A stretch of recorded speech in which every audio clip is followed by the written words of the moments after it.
Magandang hapon mga kaibigan, update lamang po tayo sa lagay ng ating panahon ngayong hapon po ng linggo, May 12, 2024. Pero bago po tayo magpatuloy kaibigan, palike and subscribe po muna and pahit na rin po ng notification bell. Maraming salamat po. Ngayong hapon po ng linggo mga kaibigan, ang weather system po natin or ang lagay po ng ating panahon galing na rin po sa DOST Pag-asa. Meron po tayong binabantayan pa rin mga kaibigan na easterlies po na posible pong magpaulan sa ilang bahagi po ng ating bansa ngayong hapon. Pero i-check po muna natin yung naitala po na heat index sa Metro Manila kasama na pong ilang bahagi ng ating bansa.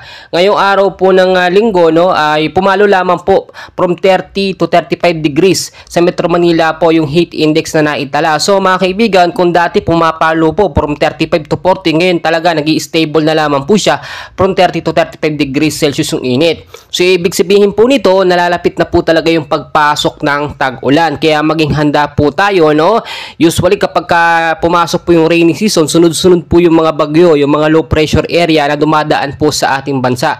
Pagpatak po yan, magsisimula po yan, patapos po ng May at unang buwan po ng June, ng June po, Hulyo, ganyan. Hanggang Agosto po, tuloy-tuloy na po yan mga kaibigan. So, narito na po, check po muna natin yung lagay ng ating panahon, yung mga lugar po na apektado nito nga pong easterlies.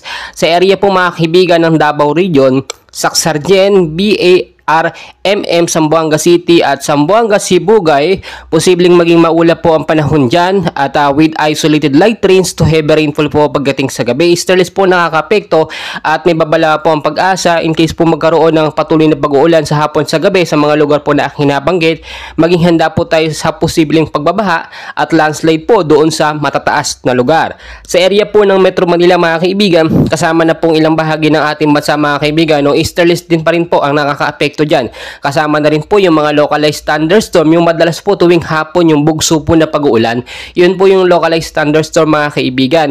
Mag-ingat po tayo sa mga posibleng isolated light rains din to heavy rainfall. Pagpatak po yan sa gabi, minsan may biglaan po talaga. Kaya nga po, kapag ganitong meron tayong hypnosis ng easterlies, yung mainit na hangin po yan na nanggagaling po sa karagatang Pasipiko at mga localized thunderstorm, sa maganda, maging handa tayo. Hindi yung biglang buhos ang malakas sa ulan, talagang bigla ang baha kung hindi po lilinisin yung mga kanal at mga estero na binadaluyan po ng tubig. Usually kapag ganitong tag-init, laging kalat na kalat po ang basura. Kaya pag bumuhos pong malakas sa ulan, bigla pong magkakaroon ng biglaang pagbabaha. So upon checking po mga kaibigan sa ating pinaka-live radar, wala pa naman po tayong bagyong namataan or namamataan sa loob at labas ng Philippine Area of Responsibility natin. Pero tinecheck po natin sa labas ng PAR, may mga kumpul po ng kaulapan na lagi pong naka-standby, na posible pong maging active LPA or maging bagyo, Kasi ngayon po, inaasahan po na ang unang bagyo na papasok sa ating bansa, posible pong malakas ito, posible ding mahina, dalawa lamang po yan at tulad nga ng aking sinasabi, wala pa namang bagyong pumasok ngayong taon po ng 2024. Inaasahan din na itong bagyong papasok, itong bagyong Aghon ay malakas po, and hopefully wag naman sana. Ang gusto lang naman natin ay magkaroon ng pag-uulan para maibsan po yung init, dahil hindi lamang po sa Metro Manila, sa ilang bahagi ng ating bansa talagang tuloy-tuloy po rin po ang init. Mga kaibigan, marami pa po tayong kaganapan, so paki-like and share po sa ating mga kaibigan, sa ating labans para aware po sila at alam po nila lagay ng ating panahon.